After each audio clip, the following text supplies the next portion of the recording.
Hi everyone, welcome to APS pharmacy. तो दोस्तों, जैसे कि आपको पता है हम एमसीक्यू डिस्कस कर रहे थे। इसके पिछले वीडियो में हमने 50 एमसीक्यूज़ के बारे में डिस्कस किए थे, जो कि है ह्यूमन एनाटॉमी एंड फिजियोलॉजी के ऊपर। तो हम जो ये एमसीक्यू डिस्कस कर रहे हैं, ये वेरी बेसिक लेवल से ही हम स्टार्ट कर रहे हैं। पहले हमने एचएपी के ऊपर डिस्कस किए थे। तो आज के इस वीडियो में हम 30 एमसीक्यू डिस्कस करेंगे, वो भी फार्मास्यूटिक्स के ऊपर। तो दोस्तों, हम ये जो भी क्वेश्चंस डिस्कस कर रहे हैं वो सब फार्मा कॉम्पिटिटिव एग्जाम्स के लिए बहुत ही इंपॉर्टेंट है। दोस्तों, अगर आपने वो पिछले वाला वीडियो नहीं देखा तो उसके लिंक आपको डिस्क्रिप्शन और कमेंट बॉक्स में मिल जाएगी। तो दोस्तों, आज के इस वीडियो में हम फार्मास्यूटिक्स के ऊपर 30 एमसीक्यूज डिस्कस करेंगे। दोस्तों, अगर आपको एमसीक्यूज और डिस्कशंस अच्छे लग रहे हैं तो वीडियो को लाइक कीजिए, दोस्तों के साथ शेयर कीजिए, और अगर आप चैनल पे नए हैं तो चैनल को सब्सक्राइब करना ना भूलें। तो चलिए दोस्तों, शुरू करते हैं। Question number 1, the main part of prescription. Option A date and age, option B superscription, option C inscription, option D subscription. और इसका आंसर है इंस्क्रिप्शन। तो दोस्तों, जैसे कि आपको पता है, हमारा जो इंस्क्रिप्शन होता है प्रेस्क्रिप्शन का, इसमें हमारा डॉक्टर के द्वारा प्रेस्क्राइब जो भी ड्रग है, जो भी मेडिसिन है, उसका क्वांटिटी और उसका डोजेस फॉर्म मेंशन होता है। इसीलिए इंस्क्रिप्शन ही मेन पार्ट होता है एक प्रेस्क्रिप्शन का। Question number 2, which of following is not a semi solid doses form. और इसके ऑप्शन है सपोजिटरी, बी पेस्ट, सी क्रीम, डी सस्पेंशन। और इसका आंसर है डी सस्पेंशन, क्योंकि दोस्तों सस्पेंशन जो होता है वो एक बाइफेजिक लिक्विड डोजेस फॉर्म होता है, तो ये एक सेमी सॉलिड डोजेस फॉर्म नहीं है। Question number 3, which of following is most commonly use suppository base. और इसका ऑप्शन है glycerol, B cocoa butter, C polyethylene glycol, D tragacanth. और इसका आंसर है cocoa butter. Question number 4, the pharmacy council of India was establish in. और इसके option है 1947, option B 1948, option C 1984, option D 1950। और इसका आंसर है 1948। Question number 5, how many types of incompatibilities are there. और इसके ऑप्शन है 2, 3, 4 और 5। तो दोस्तों, जैसे कि आपको पता होगा, हमारे मेनली 3 टाइप के ही इनकम्पैटिबिलिटीज हैं, जो कि है फिजिकल और केमिकल और therapeutic. Question number 6, which is the temporary phase of instability condition of emulsion. और इसके ऑप्शन है creaming, B cracking, C settling, D all of this.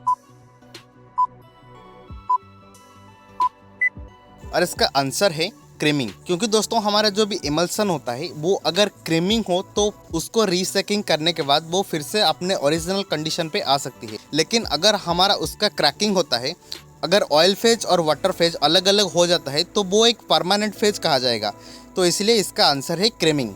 Question number 7, which of following is used as sweetening agent in suspension. और इसके option है polysorbate, B saccharin, D sodium sulphate, D gum acacia. और इसका answer है सैक्चारिन। तो दोस्तों, जैसे कि आपको पता होगा, सैक्चारिन जो होता है वो एक आर्टिफिशियल शुगर होता है। तो हम हमारे फार्मूलेशन के टाइम, मतलब सस्पेंशन, इमल्सन ये आदि के फार्मूलेशन के टाइम हम उसको ऐड करते हैं ताकि उसका मिठास आ जाए। Question number 8, the substance which is used to reduce the interfacial tension is known as. और इसके ऑप्शन है emulsifier, B thickening agent, C wetting agent, D preservatives. और इसका आंसर है वेटिंग एजेंट। दोस्तों, वेटिंग एजेंट हमारा दिया जाता है इंटरफेशियल टेंशन, जो सरफेस टेंशन पैदा होता है उसको रिड्यूस करने के लिए हमारा वेटिंग एजेंट दिया जाता है। Question number 9, theobroma oil base containing suppository is generally intended for. और इसके ऑप्शन है urethral suppository, B nasal suppository, C vaginal suppository, D rectal suppository. और इसका आंसर है, दोस्तों ये आपको याद रखना चाहिए, हमारे जो भी थियोब्रोमा ऑयल है, जो कि कोका बटर सपोजिटरी भी कहा जाता है, वो सिर्फ और सिर्फ रेक्टल सपोजिटरी के लिए ही इंटेंडेड है। मतलब हम उसे सिर्फ रेक्टल सपोजिटरी के लिए ही यूज़ कर सकते हैं। Question number 10, which of following is not a monophasic liquid dosage form.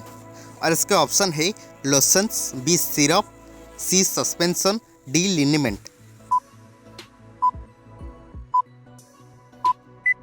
और इसका आंसर है सस्पेंशन, क्योंकि दोस्तों सस्पेंशन जो होता है वो एक बाईफेजिक लिक्विड डोजेस फॉर्म में, जहाँ पर एक सॉलिड फेज होता है और एक लिक्विड फेज होता है। Question number 11, the main constituent of elixir is, और इसके ऑप्शन है methyl alcohol, B ethyl alcohol, C sucrose, D butyl alcohol. और इसका आंसर है दोस्तों एलिक्सर जो होता है वो एक हाइड्रो अल्कोहलिक प्रिपरेशन होता है, और इसमें इथाइल अल्कोहल का जो भी परसेंटेज लिया जाता है वो है 4 to 50%। Which is the direction by the doctor to the pharmacist, और इसके ऑप्शन है A superscription, B inscription, C subscription, D signatura. और इसका आंसर है सब्सक्रिप्शन, क्योंकि दोस्तों सब्सक्रिप्शन जो होता है वो direction by the doctor to the pharmacist होता है, और सिग्नेचुरा जो होता है वो direction by the pharmacist to the patient होता है। Question number 13, when paracetamol and aspirin are taken combinely then their effect is called as, और इसके ऑप्शन है A toxicity, B synergism, C antagonism, D idiosyncrasy. इसका answer है B synergism, क्योंकि दोस्तों paracetamol और एस्पिरिन ये इफेक्टिवली काम करते हैं हमारे बुखार और बॉडी पेन के टाइम, ये दोनों कंबाइनली काम करते हैं। तो सिनर्जिज्म एक ऐसा फिनोमेनन है जहाँ पर अगर हम कंबाइनली 2 ड्रग को एक साथ इनटेक करेंगे तो उसका इफेक्ट कुछ ज़्यादा बढ़ जाता है। Question number 14, what does SC means in prescription, और ये इसरो फार्मासिस्ट एग्जाम में आया था, और इसका ऑप्शन है 8 morning, B according to, C before meal, D 8 night. और इसका आंसर है बिफोर मील। दोस्तों एससी का जो मतलब होता है वो है एंटीसेबोस, जिसका मतलब है before meal. Question number 14, posology deals with, और इसका ऑप्शन है bio availability of drug, B metabolism of drug, C dose of drug, D quantity of drug. और इसका इजी सा आंसर है वो है dose of drug. Question number 16, the part of prescription that means take thou is, और इसके option है A signatura, B superscription, C subscription, D inscription. और इसका आंसर है सुपरस्क्रिप्शन। दोस्तों टेक दो का जो मतलब होता है, जो मीनिंग होता है वो है यू टेक, और जो कि सुपरस्क्रिप्शन है। Question number 17, the purpose of adding magnesium stearate in tablet formulation, और इसका ऑप्शन है lubricant, B hardness, C surface activity, D binding agent. दोस्तों मैग्नीशियम स्टीरेट एक एडिटिव है जो कि हम ऐड करते हैं एक टैबलेट के लुब्रिकेशन के लिए। Question number 18, what is oil water और gum ratio in fixed oil emulsion, और इसके ऑप्शन है 3:2:1, 4:2:1, 2:2:1 एंड 1:1:1। और इसका आंसर है 2:2:1। Question number 19, which apparatus based on the principle of impact and attrition, जो कि एम्स पटना में आया था ये क्वेश्चन, और इसका ऑप्शन है हमर मिल, बी बॉल मिल, सी विस्कोमीटर, डी साइक्लोन सेपरेटर। तो दोस्तों ये एक बहुत ही इंपॉर्टेंट क्वेश्चन है। हमारा जो बॉल मिल होता है वो इम्पैक्ट और एट्रिशन के प्रिंसिपल पे ही काम करता है।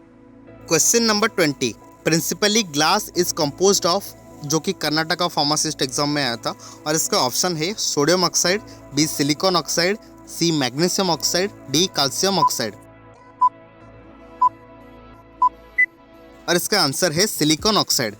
Question number 21, the percentage of alcohol in rectified spirit, जो कि UP Uttar Pradesh NHM pharmacist exam में आया था, और इसके ऑप्शन है 40%, बी 70%, सी 95%, डी 100%। दोस्तों ये भी एक बहुत ही इंपॉर्टेंट क्वेश्चन है और जिसका आंसर है 95%। Question number 22, capsule shell are made up of, और इसके ऑप्शन है cellulose, B gelatin, C sugar, D wax. और इसका आंसर है B gelatin. Question number 23, Clark's formula is based on the dose calculation of, और इसके option है A age, B gender, C body weight, D body surface. और इसका answer है B body weight. Question number 24, enema is administered through, और इसके option है A vagina, B rectum, C ear, D nose. और इसका आंसर है A vagina. Question number 25, beeswax is which type of ointment base, और इसके option है hydrocarbon base, B absorption base, C water soluble base, D water miscible base. और इसका answer है B absorption base. Question number 26, Stokes law is deals with, और इसके option है A emulsion, B suspension, C ointment, D tablet. और इसका answer है A emulsion. दोस्तों हमारा स्टोक्स लॉ जो होता है वो डिस्टेबलाइजेशन ऑफ इमल्सन में यूज़ किया जाता है, जहां पर जो क्रीमिंग एक डिस्टेबलाइजेशन है इमल्सन का, वो रेट ऑफ क्रीमिंग को स्टोक्स लॉ के द्वारा ही रिप्रेजेंट किया जाता है। Question number 27, the device used in dry heat sterilization, और इसका ऑप्शन है A autoclave, B hot air oven, C fluid based dryer, D laminar air flow. और इसका आंसर है हॉट एयर ओवन। दोस्तों हमारे ड्राई हीट स्टेरिलाइजेशन में हमारे हॉट एयर ओवन यूज़ किया जाता है, मतलब स्टेरिलाइजेशन प्रोसेस के लिए, और मॉइस्ट हीट स्टेरिलाइजेशन में जो होता है वो है autoclave. Question number 28, which is the water soluble lubricant, और इसके ऑप्शन है A magnesium stearate, B mineral acid, C polyethylene glycol, D stearic acid. और इसका आंसर है polyethylene glycol. Question number 29, the HLB value of surfactant in the range of 13 to 15 has application as, और इसके option है wetting agent, B detergent, C W/O emulgent, D O/W emulgent. और इसका answer है detergent. Question number 13, saccharin is how many times sweeter than table sugar, और इसके option है 10 times, B 100 times, C 500 times, D 1000 times. और इसका answer है 500 times. तो दोस्तों यहाँ पर कंप्लीट किए हम 30 MCQ जो कि फार्मास्यूटिक्स के ऊपर। दोस्तों आने वाले दिनों में मैं आपके लिए बहुत ही अच्छी कंटेंट, अच्छी वीडियो लाऊंगा जो कि आपके लिए बहुत ही इंपॉर्टेंट और बहुत ही हेल्पफुल होने वाला है। तो वो सब वीडियो के जानकारी के लिए चैनल को सब्सक्राइब जरूर कीजिए। तो दोस्तों कैसा लगा इन्फॉर्मेशन कमेंट सेक्शन में ज़रूर बताइए। अगर आपको क्वेश्चंस डिस्कशंस अच्छे लगे तो वीडियो को लाइक कीजिए, दोस्तों के साथ शेयर कीजिए, और ऐसे इन्फॉर्मेटिव वीडियोस के लिए चैनल को सब्सक्राइब करना ना भूलें। दोस्तों अगर आपने HFE के ऊपर MCQ नहीं देखे तो लेफ्ट वाला वीडियो क्लिक कीजिए, और अगर आपने ये गवर्नमेंट जॉब के ऊपर डिटेल वीडियो नहीं देखा तो राइट वाला वीडियो क्लिक कीजिए। मिलते हैं आपको अगले एक वीडियो में, तब तक के लिए टेक केयर।